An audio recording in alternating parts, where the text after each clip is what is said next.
देख रहे हैं इंडिया टीवी। आपके साथ मैं हूं मीनाक्षी जोशी। नमस्कार, आपके साथ मैं हूं दीपिका यादव। 5 राज्य में हुए विधानसभा चुनाव के बाद किसकी सरकार बनेगी, इसकी पिक्चर तो 4 मई को क्लियर होगी, लेकिन एग्जिट पोल के मुताबिक बंगाल में 15 साल बाद ममता सरकार की विदाई हो सकती है।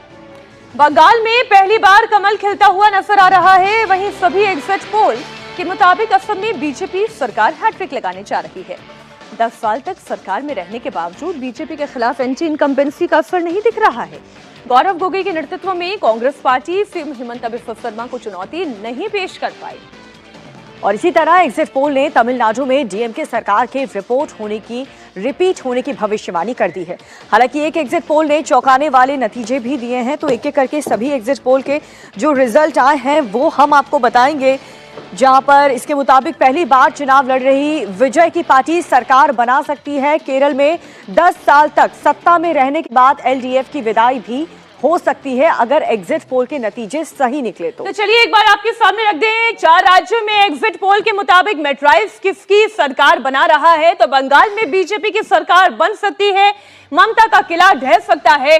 असम में बीजेपी जीत की हैट्रिक लगाने जा रही है, यानी कि असम में हिमंता बिस्वा शर्मा की अगुवाई में एक बार फिर से बीजेपी सरकार बनाने जा रही है। और कांग्रेस के लिए ना असम में कोई स्कोप बचा और पश्चिम बंगाल में तो चुनावी लड़ाई से ही वो बाहर है। और बात तमिलनाडु की करें तो एग्जिट पोल जो आ रहे हैं उसके हिसाब से डीएमके की फिर से सरकार बनती हुई नजर आ रही है। और वहीं केरल में 10 साल बाद यूडीएफ का कमान यहां पर मिलती हुई नजर आ रही है। मेट्राइज के एग्जिट पोल के मुताबिक इस बार बंगाल की तो बात करें तो यहां पर तो बीजेपी को बहुमत मिल रही है, और साथ ही बंगाल के अलावा असम में भी भारतीय जनता पार्टी ही बढ़त बनाती हुई नजर आ रही है। तो मेट्राइज के एग्जिट पोल के मुताबिक इस बार बंगाल में बीजेपी 146 से 161 सीट जीत सकती है। वहीं टीएमसी 125 से 140 सीटों के बीच सिमट सकती है, जबकि अन्य के खाते में 6 से 10 सीटें जाने का अनुमान जताया जा रहा है। बीजेपी को न केवल सबसे ज्यादा सीट मिलती नजर आ रही है, एग्जिट पोल में बीजेपी वोट शेयर में भी टीएमसी को पीछे छोड़ती हुई दिखाई दे रही है। तो वोट शेयर के लिहाज से आप देखें, बीजेपी 42.5% यानी 42.5% वोट शेयर के साथ 146 से 161 सीटें ला सकती है। तो वहीं ममता बनर्जी बीजेपी से पीछे दिखाई दे रही है। ममता बनर्जी की पार्टी टीएमसी देखिए 125 से 140, और वोट परसेंटेज की बात करें तो 40.8%, और अदर्स के खाते में 6 से 10 सीटें जाती हुई नजर आ रही हैं। ये मेट्राइज का एग्जिट पोल जिसके नतीजे बता रहे हैं, लेकिन एग्जिट पोल के लिए हमें 4 मई का इंतजार करना होगा। अब बीजेपी पहली बार ममता के गढ़ दक्षिण बंगाल में बड़ी सेंधमारी करती हुई दिखाई दे रही है। और अगर उत्तर बंगाल की बात करें तो नॉर्थ बंगाल में भी बीजेपी का दबदबा कायम दिखाई दे रहा है।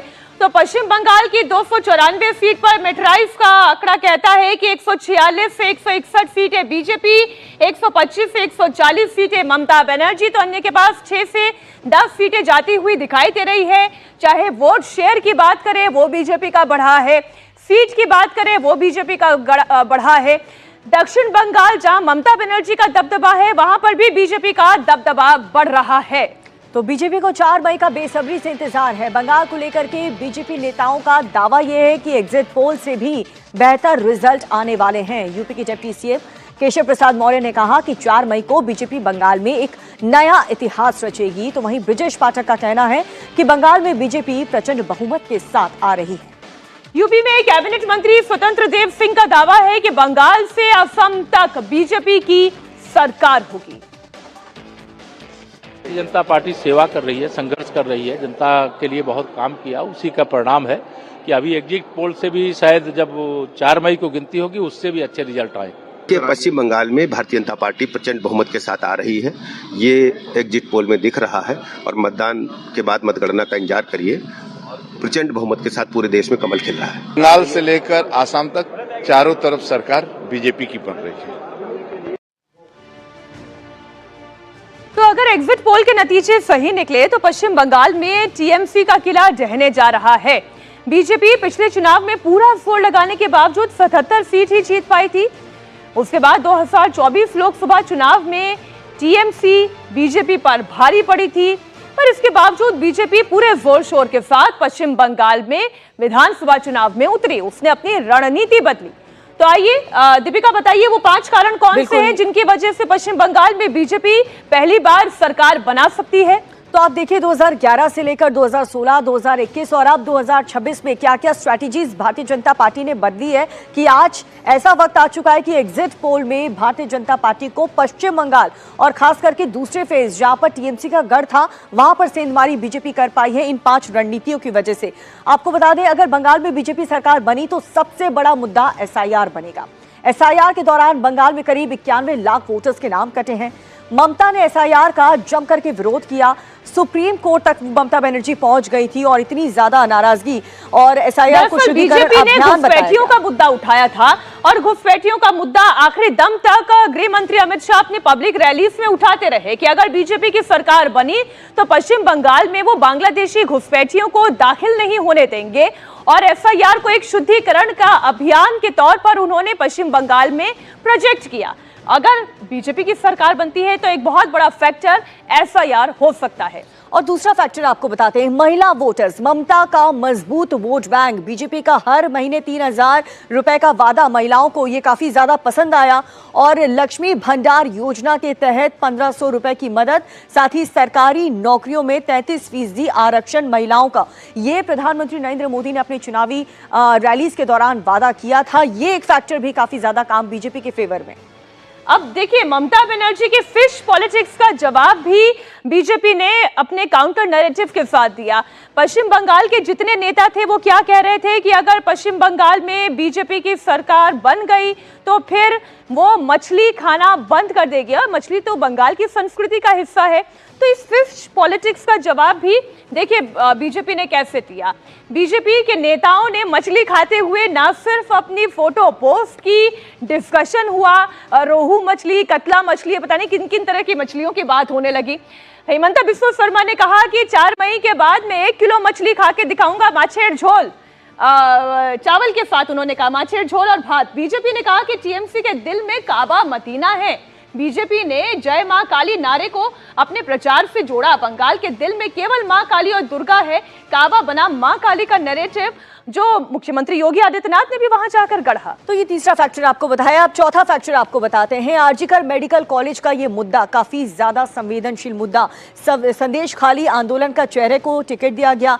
बंगाल की रैली में मोदी ने ये बड़ा वादा किया जो कि ये इनके फेवर में गया। ममता सरकार को बताया महिला विरोधी, क्योंकि जिस प्रकार से ममता बनर्जी ने महिलाओं के प्रति बयानबाजी की थी उसको लेकर के महिलाओं में काफी नाराजगी की थी कि शाम के वक्त महिलाओं को घर से बाहर नहीं निकलना चाहिए। आरजीकर रेप पीड़ित की मां भी बीजेपी कैंडिडेट, उन्हें टिकट दिया गया देवनाथ जी को, और इससे भी जो महिला वोटर्स हैं वो काफी ज्यादा खुश हुई। और महिला वोटर्स का यही कहना था कि जो सुरक्षित माहौल सरकार दे पाएगी हम उसी को वोट करेंगे। बीजेपी सरकार रात 2 बजे भी महिलाएं अगर निकलती हैं तो वो खुद को सुरक्षित महसूस करेंगी अगर बंगाल में बीजेपी की सरकार बनती है। अच्छा, ये बात क्यों कही गई उसके पीछे का कॉन्टेक्स्ट भी समझिए। जब ममता बनर्जी बतौर मुख्यमंत्री ये कह सकती है कि 7 बजे के बाद लड़कियों को बाहर नहीं निकलना चाहिए, तो ये काउंटर नैरेटिव था जो बीजेपी ने कहा कि हमारी सरकार बनी तो रात 2 बजे के बाद भी महिलाएं बेखौफ होकर बाहर निकल सकती है। आइए अब दूसरा कारण आपके सामने रखते हैं। पिछले 15 साल से ममता बनर्जी की सरकार है तो एंटी इनकम्बेंसी का फैक्टर आप इसे नकार नहीं सकते। राशन और टीचर्स भर्ती घोटाले का आरोप पश्चिम बंगाल सरकार के ऊपर लगा। टीएमसी ने अपने 74 विधायकों का टिकट काट दिया क्योंकि वो जानती थी कि एंटी इनकम्बेंसी से निपटना है तो टिकटों को बदलना पड़ेगा, टिकटों को काटना भी पड़ेगा। और बीजेपी ने ममता बनर्जी को हिंदू विरोधी बताया कि ममता बनर्जी की सरकार केवल मुसलमानों की हितैषी है। और बीजेपी पूरे कॉन्फिडेंस के साथ ये कह रही है कि बंगाल में इस बार कमल खिलना तय है। दिल्ली के मुख्यमंत्री रेखा गुप्ता ने कहा कि इस बार लोगों ने बेखौफ होकर के बिना किसी डर के वोटिंग की है और इसीलिए बंगाल में बदलाव तय है। 4 मई को जब नतीजे सामने आएंगे तो टीएमसी कहीं पर भी नजर नहीं आएगी।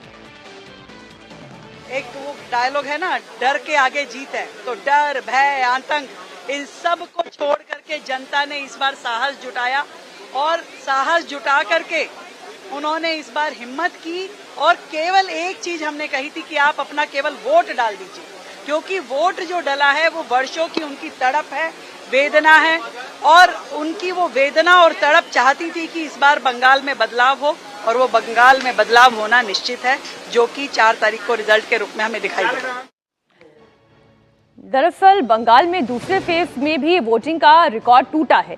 बंगाल के 7 जिलों में कल 92.67% वोट पड़े हैं। ये आपके सामने है। पहले फेज की बात करें तो 152 सीट पर 93.19% वोटिंग हुई, जबकि दूसरे फेज में जब 142 सीटों पर चुनाव हुआ तो 92.67% वोट पड़ा, यानी कि कुल 294 सीट पर 92.87% वोटिंग हुई, जिससे 2021 की तुलना में आप देखें तो बहुत बड़ा अंतर आपको दिखाई देगा। 2021 के चुनाव में 85.2% वोटिंग हुई थी और इस बार का ट्रेंड जो है ये रिकॉर्ड तोड़ रहा है।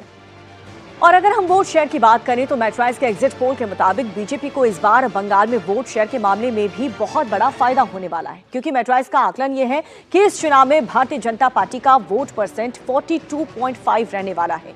वहीं तृणमूल कांग्रेस की बात करें तो वोट शेयर में काफी ज्यादा गिरावट देखने को मिली है। आप देख सकते हैं टीएमसी 40.8%, वहीं भारतीय जनता पार्टी 42.5% और अन्य 16.7% ये वोट परसेंटेज देखने को मिला एग्जिट पोल में। बंगाल की असली लड़ाई तो दक्षिण बंगाल की है। 183 सीटों की ये लड़ाई मेट्राइज के एग्जिट पोल में दिखाता है कि साउथ बंगाल की 183 सीटों पर इस बार बीजेपी को जबरदस्त सफलता मिलती दिखाई दे रही है। बीजेपी दक्षिण बंगाल की 183 में से 80 से 90 सीटें जीत सकती हैं।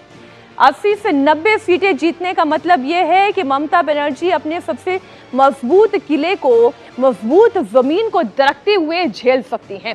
अपने गढ़ में ममता बनर्जी को नुकसान हो सकता है। मेट्राइज का एग्जिट पोल ये कहता है कि साउथ बंगाल में टीएमसी को 88 से 98 सीटें मिल सकती है। पिछले चुनाव के मुकाबले टीएमसी को साउथ बंगाल में 25 से 35 सीटों का नुकसान दिख रहा है। और ये अंतर क्यों आ रहा है, उसके पीछे ये डेटा है जो आप देख रहे हैं। भवानीपुर, कोलकाता पोर्ट, रासबिहारी और बालीगंज ये वो सीटें हैं जहां पर 2021 में 62, 61, 67 और 62% मतदान हुआ, यानी ऑन एन एवरेज आप देख लें 62 से 65% के बीच में ये मतदान हुआ। लेकिन 2026 में ही इस मतदान प्रतिशत को आप देखें